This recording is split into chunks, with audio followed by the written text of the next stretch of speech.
पहला पाठ थिस्सलुनीकियों अध्याय 4 पद संख्या 9 से 11 तक।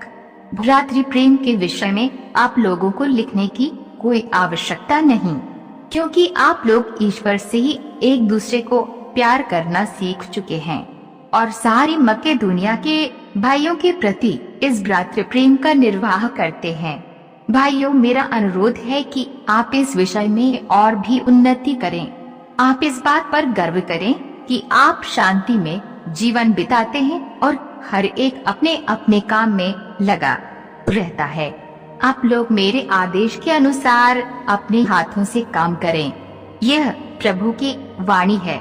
सुसमाचार संत मत्ती अध्याय 25 पद संख्या 14 से 30 तक। स्वर्ग का राज्य उस मनुष्य की सदृश है जिसने विदेश जाते समय अपने सेवकों को बुलाया और उन्हें अपनी संपत्ति सौंप दी। उसने प्रत्येक की योग्यता का ध्यान रखकर एक सेवक को 5,000, दूसरे को 2,000 और तीसरे को 1,000 अशर्फियाँ दी। इसके बाद वह विदेश चला गया। जिसे 5,000 अशर्फियाँ मिली थी, उसने तुरंत जाकर उनके साथ लेन देन किया तथा और 5,000 अशर्फियाँ कमा ली। इसी तरह जिसे 2,000 अशर्फियाँ मिली थी, उसने और 2,000 कमा ली। लेकिन जिसे 1,000 अशर्फियाँ मिली थी, वह गया और उसने भूमि खोदकर अपने स्वामी का धन छिपा दिया। बहुत समय बाद उन सेवकों के स्वामी ने लौटकर उनसे लेखा लिया। जिसे 5,000 अशर्फियाँ मिली थी, उसने और 5,000 लाकर कहा, स्वामी, आपने मुझे 5,000 अशर्फियाँ सौंपी थी। देखिए, मैंने और 5,000 कमाई। उसके स्वामी ने उससे कहा, शाबाश भले और ईमानदार सेवक, तुम थोड़े में ईमानदार रहे, मैं तुम्हें बहुत पर नियुक्त करूँगा। अपने स्वामी के आनंद के सहभागी बनो। इसके बाद वह आया जिसे 2,000 अशर्फियाँ मिली थी। उसने कहा, स्वामी, आपने मुझे 2,000 अशर्फियाँ सौंपी थी। देखिए, मैंने और 2,000 कमाई। उसके स्वामी ने उससे कहा, शाबाश भले और ईमानदार सेवक, तुम थोड़े में ईमानदार रहे, मैं तुम्हें बहुत पर नियुक्त करूँगा। अपने स्वामी के आनंद के सहभागी बनो। अंत में वह आया जिसे 1,000 अशर्फियाँ मिली थी। उसने कहा, स्वामी, मुझे मालूम था कि आप कठोर हैं। आपने जहाँ नहीं बोया वहाँ लूटते हैं और जहाँ नहीं बिखेरा वहाँ बटोरते हैं। इसलिए मैं डर गया और मैंने जाकर अपना धन भूमि में छिपा दिया। देखिए, ये आपका है, इसे लौटाता हूँ। स्वामी ने उसे उत्तर दिया, दुष्ट, तुझे मालूम था कि मैंने जहाँ नहीं बोया वहाँ लूटता हूँ और जहाँ नहीं बिखेरा वहाँ बटोरता हूँ। तो तुझे मेरा धन महाजनों के यहाँ जमा करना चाहिए था, तब मैं लौटने पर उसे सूद के साथ वसूल कर लेता।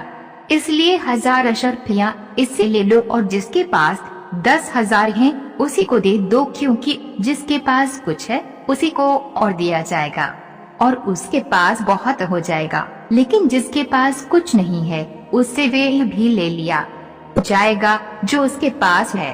और इस निकम्मे सेवक को बाहर अंधकार में फेंक दो, वहाँ वे लोग रोएंगे और दांत पीसते रहेंगे। यह प्रभु का पवित्र सुसमाचार है। मनन चिंतन। आज की सुसमाचार में हम एक ऐसे व्यक्ति के बारे में सुनते हैं जिसने यात्रा पर जाने से पहले अपने दासों को कुछ अशर्फियाँ दी। उसने पहले को 5 अशर्फियाँ दी, दूसरे को 2 और तीसरे को 1।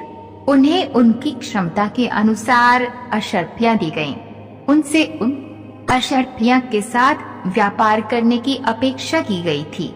वर्णन से स्पष्ट है कि स्वामी उनसे अपनी क्षमता के अनुसार व्यापार करने की अपेक्षा करते थे। पहले और दूसरे दासों ने अपनी सामर्थ्य के अनुसार परिश्रम किया। उन्होंने स्वामी को प्रसन्न किया। दुर्भाग्य से तीसरे दास ने न केवल उस धन के साथ व्यापार नहीं किया जो उसे सौंपा गया था, बल्कि उसने स्वामी को एक कठोर व्यक्ति कहा, जो जहाँ उसने नहीं बोया वहाँ काटता है और जहाँ उसने बीज नहीं बिखेरा वहाँ इकट्ठा करता है। ये दृष्टांत हमें बताता है कि हमें अपनी ईश्वर प्रदत्त क्षमताओं और प्रतिभाओं पर काम करना चाहिए। हमारी जन्मजात क्षमताएं और प्रतिभाएं हमारे प्यारे निर्माता द्वारा हमारे अंदर बोए गए बीजों की तरह हैं।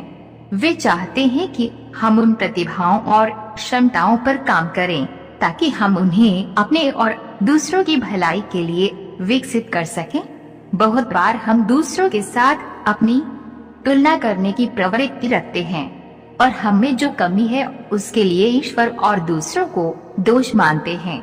कभी कभी हम दूसरों से ईर्ष्या करते हैं और हमारे पास जो है उसकी सराहना करने और उस पर कृतज्ञतापूर्ण हृदय से काम करने की बजाय जो हमारे पास नहीं है उस पर ध्यान केंद्रित करते हैं। आइए हम अपनी क्षमताओं और प्रतिभाओं को खोजने का संकल्प लें, उनके लिए ईश्वर को धन्यवाद दें और उन्हें विकसित करने का प्रयास करें। प्रिय भाइयों और बहनों, आज का वचन हम सभी को बतलाना चाहती है कि हम सभी को परमेश्वर ने इस संसार में भेजा और जीवन दिया, बुद्धि दिया और बोला जाओ दुनिया में फलो फूलो, पर हम सभी आज पाप रूपी जीवन जीने में व्यस्त है। प्रभु को हम भूल गए हैं।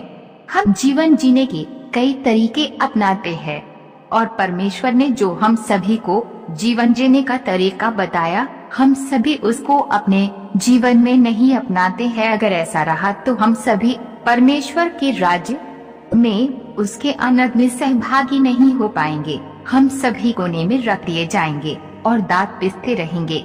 मैं आप सभी को कहना चाहती हूँ कि परमेश्वर हम सभी से बहुत प्यार करते हैं और हम सभी को आज बुला रहे हैं और हम सभी उनके राज्य में आनंद के सहभागी होंगे। इस वचन को सुनने वाले सभी विश्वासी को ईश्वर आशीष प्रदान करे।